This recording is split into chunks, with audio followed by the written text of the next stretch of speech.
ሄዳ ያስፈራራል እንዴ? ያለሱ የማልሆን አደረገው እንዴ? ሆ አመረርከው እንዴ? ኧረ ጥሩት። እኔ አልችልም ጉዴ። ያለሱማ እንዴት ሲኦል ነው ህይወቴ። ኧረ ጥሩት። ኧረ በአላህ እኔ እኮ በታሪክ ማለት ለማርቲኔሊ አዝናለሁ ብዬ አስቤም አላውቅም። ሀይቢ ላይክ ቆሽቴን ርር እንዳደረገው ስንት ጊዜ ቅስሜን ስብር እንዳደረገው ማለት ነው። ግን እነዚህም ፎቶዎች ይሉኝ ገና እንደመጣ ማለት ነው ከነሚ ማርቲኔዝ ጋር ምናምን ከሉምበርግ ጋር ኢምሬ ከተባረረ በኋላ በመሃል ማለት ነው ከስሚዝሮ ጋር ኧረ በአላህ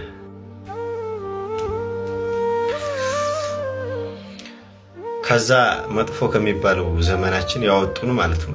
ስሚዝሮ ነበረ፣ ጋብሪኤል ማርቲኔሊ፣ ቡካዮ ሳካ ሁለቱን እያጣናቸው ነው። እንግዲህ ኦንሊ ቡካዮ ሳካ ነው የሚኖረው ማለት ነው። ከኛ አላቅም በጣም የተደበላለቀ ስሜት ነው የሚሰማኝ በማርቲኔሊ ጉዳይ።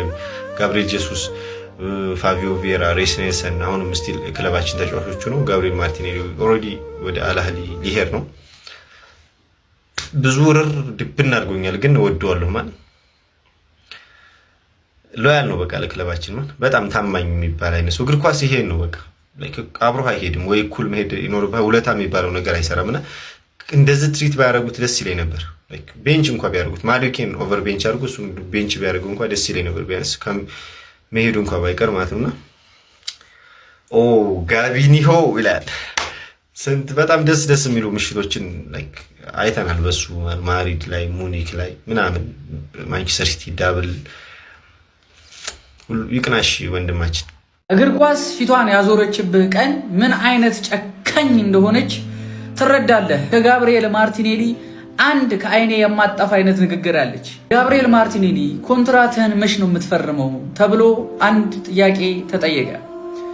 እስክሪፕቶውን ስጡኝ ብሎ ነው የመለሰው። እስክሪፕቶውን ስጡኝ ለዚህ ክለብ ሙሉ እድሜን እሰጣለሁ ብሎ ነበር የመለሰው። እጅግ በጣም ነው የከፋኝ። በእውነት ነው የምላችሁ። ጋብሪኤል ማርቲኔሊ ክለባችን ከተቀላቀለበት ቀን ጀምሮ በደንብ ማርቲኔሊን ለሚያውቀው ሰው ማርቲኔሊ በዚህ መልኩ ትሪት መደረጉና በዚህ መልኩ መውጣቱ ከክለባችን እጅግ በጣም ያማል። ይህ ልጅ ለክለባችን ያለው ፍቅር እጅግ በጣም ተመንና መጠን የሌለው ነው። በእውነት ነው የምላችሁ። በየፕሬስ ኮንፈረንሱ፣ በየጥያቄና መልሱ፣ በየሚዲያው ስለ አርሰናል ፍቅር ምን ያህል እንደሚያወራ ሁላችንም እናውቃለን። ምን አይነት ቤተሰብ እንደሆነው፣ ምን አይነት ሰላም እንደሆነው፣ ቤቱ እንደሆነ ስለ አርሰናል የሚያወራበት መንገድ እጅግ በጣም የሚያሳዝን ነው። ማርቲኔሊን የማትወድ የአርሰናል ደጋፊ ካለ ከምሬ ነው ጤነኛ አይደለም፣ ወይ ደግሞ ማርቲኔሊን በደንብ አታውቀው። ወደ አልሂላል የሚያደርገው ዝውውር የሚቀር አይመስልም ጋይስ። ኦልሬዲ ክለቦቹ ተስማምተዋል፣ ማርቲኔሊም ተስማምቷል የሚባል መረጃ እየወጣ ነው። አንድ ቅር የሚለኝ ነገር ምን መሰላችሁ? ጋብሪኤል ማርቲኔሊ ተሽጦ ተጫዋች የማይፈርም ከሆነ እጅግ በጣም ትልቅ ስህተት ነው። ትልቅ ስህተት። ሰበር ዜና ጋብሪኤል ማርቲኔሊን በተመለከተ ሰምተናል። ዴቪድ ኦርንስቲን አሁን ላይ ባጋራን መረጃ መሰረት የሳውዲው ክለብ አልሂላል ተጫዋቹን ከክለባችን ለማስፈረም በጣም ጥሩ የሚባሉ ንግግሮችን አድርገዋል። እስካሁን ድረስ ሁለቱ ክለቦች ከስምምነት አልደረሱም። ነገር ግን ንግግሮች እየተደረጉ ይገኛሉ። ክለባችንም ከዝውውሩ እስከ 60 ሚሊዮን ፓውንድ ይፈልጋል። ተጫዋቹም ከቱርክ ክለቦች የቀረቡለትን ጥያቄ ውድቅ ካደረገ በኋላ ወደ አልሂላል ለመሄድ ፈቃደኛ እንደሆነ ዴቪድ ኦርንስቲን ያጋራን መረጃ አሳይቷል። ዴቪድ ኦርንስቲን ጋብሪኤል ማርቲኔሊን በተመለከተ ያጋራን መረጃ ይሄንን ይመስላል። ምናልባትም በቅርቡ ጋብሪኤል ማርቲኔሊ ከክለባችን ሲለቅ ልንመለከተው እንችላለን። እናንተስ በዚህ ዝውውር ላይ ምን ትላላችሁ? ሐሳባችሁን ኮሜንት ሴክሽን ላይ አስቀምጡ። የማርቲኔሊ እድገትና አሁን ያለው የአርሰናል ፕሮጀክት እድገት ያው ስላልተመጣጠነ ነው እንግዲህ ማርቲኔሊን አሁን በዚህ ሰዓት ልንሸጠው የተገደድ ነው ማለት ነው። የአርሰናል ፕሮጀክት በጣም ሄዶ ላይ ደርሷል። ማርቲኔሊ ደግሞ በቃ ከፕሮጀክቱ ጋር አብሮ መሄድ አልቻለም። ያው በብቃቱ ያው ሁላችን የምናውቀው ነውና ለዛ ነው አሁን እንግዲህ ልንሸጠው የተገደድ ነው። ከዚህ በፊት ልክ ስሚዝሮ ላይ እንደሆነው ማለት ነው። ማርቲኔሊ የምሬ ነው የምላችሁ እኔ በጣም ነው የምወደው። ባይለቅ ደስ ይለኛል ግን ምን ይደረግ ለሱም ለአርሰናልም ሲባል ያ ቦታን በደንብ አፕግሬድ መደረግ ስላለበት መልቀቁ ማይቀር ነውና እኔ በጣም አዝኛለሁ። ያው በቃ ለሁለታችንም ሲባል ነው። ግን ማርቱራ his name is Gabi, he's from Sao Paulo and he plays for Arsenal እያልን ቀውጠንለታልና የማይቸው በሄደበት ሁሉ ይቅናው። ምን ተሰማችሁ? እስኪ የምርም የማርቲኔሊ መልቀቅ የምርም ሲሆን እስኪ አሁንም ያላችሁ ስሜት እንደ በፊቱ ነው እንኳንም ይልቀቅ በሚለው ነው ያለው ወይስ ሐሳባችሁን ቀይራችኋልና? እስኪ ኮሜንት ላይ ሐሳባችሁን ንገሩኝ። እንዲሁም እንደዚህ አይነት ማሊያዎችን እንደዚህ አይነት ትሬኒንግ ጀርዚዎች የምትፈልጉ ከሆነ አሁንም ባዮ ላይ ባለው ሊንክ የገባችሁ ህላዊ 20 ሚሊዮን ፕሮሞ ኮድ የተጠቀማችሁ ኦርደር ማርክ ስላላችሁ ያላችሁበት ቦታ ዴሊቨር ይደረግላችኋል። ይመቻችሁ። ሰበር መረጃ ጋብሪኤል ማርቲኔሊን እና ጁሊያን አልቫሬዝን በተመለከተ በአሁኑ ሰዓት ተሰምተዋል። ኮፒሊንካቸው ያስፈልገኛል። እንደተለመደው በደንብ ኮፒሊንክ እያደረጋችሁ ተከታተሉኝ። በመጀመሪያም እንግዲህ የአርሰናል ደጋፊዎችን በሁለት የከፈለው የጋብሪኤል ማርቲኔሊ ዝውውር ሊጠናቀቅ ከጫፍ እንደደረሰ ፋብሪዚዮ ሮማኖ አሁን እንግዲህ ብሬኪንግ ኒውስ ሲል አጋርሶናል። ፋብሪዚዮ ሮማኖ እንደዘገበው ከሆነ ማርቲኔሊ እና አልሂላል እንደዚሁም አርሰናል በተጫዋቹ ዝውውር ጉዳይ ከጫፍ ደርሰዋል።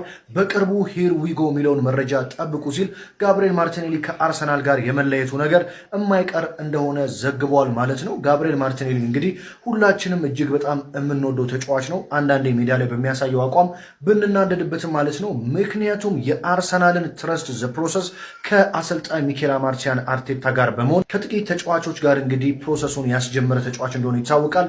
ለአርሰናል ማሊያ ያለው ፍቅር የሚካድ አይደለም። በአርሰናል መቆየት ፈልጎ የነበረ ቢሆንም ግን በስተመጨረሻ አሁን ያለው የአርሰናል ጥራትና የጋብሪኤል ማርቲኔሊ አቋም መውረድ እንዲለያዩ ምክንያት እንደሆነ እየተሰማ ነው የሚገኘው። ማርቲኔሊ መልቀቁ አይቀርም። ተጠባቂ ወደ ሆነው ወደ ጁሊያን አልቫሬዝ ጉዳይ ስወስዳችሁ ደግሞ አርሰናልና አትሌቲኮ ማድሪድ እንግዲህ ንግግር ላይ ናቸው። አትሌቲኮ ማድሪዶች ግን ለአርሰናል እኛ የምንፈልገው 150 ሚሊዮን ዩሮ ነው ብለው ግልጽ አድርገዋል። አርሰናል ግን እየተከራከረ ዋጋ ለማስቀነስ ከፍተኛ ሙከራ እያደረገ ነው የሚገኘው። አርሰናል ምንም እንኳን ዴክላን ራይስን ያስፈረመበትን ውድ ዋጋ ሪከርዱን ለመስበር ፍላጎት ቢኖረውም 150 ሚሊዮን ዩሮ ድረስ ግን መሄድ አይፈልግም። ጁሊያን አልቫሬዝም እንግዲህ በአሁኑ ሰዓት አጣብቂኝ ውስጥ ገብቷል። ምክንያቱም አትሌቲኮ ማድሪድን መልቀቅ ከፈለገ ብቸኛ መሄድ የሚችለው ወደ አርሰናል እንደሆነ እየተገነዘበ የመጣ ይመስላል። በቀጣዮቹ ጥቂት ቀናቶች ውስጥ እንግዲህ ምናልባትም ወሳኝ መረጃ ልንሰማ እንችላለን። የማርቲኔሊን የመልቀቅ ዜና እንዴት ተመለከታችሁት? ሀሳባችሁን ኮመንት ላይ አስቀምጡልኝ። ፎሎ ማድረግ አትርሱ። ይመቻችሁ። ኒኮ ጎንዛሌዝ፣ ማርቲኔሊ እና ኢንዞ ፈርናንዴዝን የተመለከቱ በዚህ ሰዓት የተሰሙ 3 ለመሳካት የቀረቡ የዝውውር መረጃዎችን ላካፍላችሁ። ቪዲዮን ኮፒ ሊንክ እና ሪፖስት እያደረጋችሁ መረጃዎቹን ተከታተሉኝ። የመጀመሪያው ኦልሞስት ለመሳካት 90% ተጠናቋል ማለት ይቻላል። ፋብሪዚዮ ሮማኖ ኒኮ ጎንዛሌዝ ማንቸስተር ሲቲን በመልቀቅ ኒውካስትል ዩናይትድን ለመቀላቀል ሙሉ በሙሉ ከስምምነት ላይ መደረሱን አረጋግጧል። ኒውካስትል ዩናይትዶች ለማንቸስተር ሲቲ ለዚህ ዝውውር 50 ሚሊዮን ፓውንድ ፓኬጅ ይከፍላሉ ተብሎ ይጠበቃል። 47 ሚሊዮን ፓውንድ በቀጥታ ሲሆን 3 ሚሊዮን ፓውንዱ ደግሞ እንግዲህ እንደ አዶንስ ይሆናል ማለት ነው። ያ ማለት ደግሞ ከጊዜያቶች በፊት ኢንዞ ማሬስካ ከቼልሲ ለቆ ማንቸስተር ሲቲን ሲቀላቀል በጣም የሚፈልጉት ዝውውር ነበረ። እሱም ኢንዞ ፈርናንዴዝን ነበረ። በጣም ሲጠይቁ ነበር ቼልሲን በተደጋጋሚ ስለተጫዋቹ ሁኔታ ማለት ነው። ቼልሲዎች ግልጽ አድርገውላቸው ነበር አቋማቸውን፣ ቀንም አስቀምጠውላቸው ነበር። ያ ቀን ቢያልፍም ማንቸስተር ሲቲዎች አሁንም ቢሆን የተጫዋቹ ፈላጊ እንደሆኑ እየተነገረ ይገኛል ማለት ነው። ታዲያም ቼልሲዎች ለተጫዋቹ ዝውውር ከ120 ሚሊዮን ፓውንድ የሚጠጋ ገንዘብ እንደሚፈልጉ ነው የተነገረው። ማንቸስተር ሲቲዎች አሁን ላይ በተጫዋቹ ዙሪያ ድርድር እንደሚያደርጉም ተነግሯል።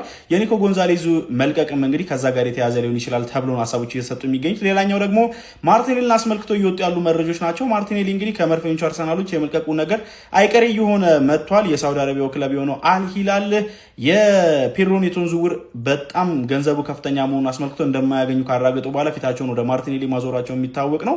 ታዲያም እንግዲህ ለተጫዋቹ ዝውውር አሁን ላይ ከመድፈኞቹ አርሰናሎች ጋር ንግግር እያደረጉ እንደሚገኙ የተነገረ ሲሆን መድፈኞቹ አርሰናሎች ከተጫዋቹ ዝውውር እስከ 55 ሚሊዮን ፓውንድ ድረስ እንደሚፈልጉ ነው የተነገረው ማለት ነው።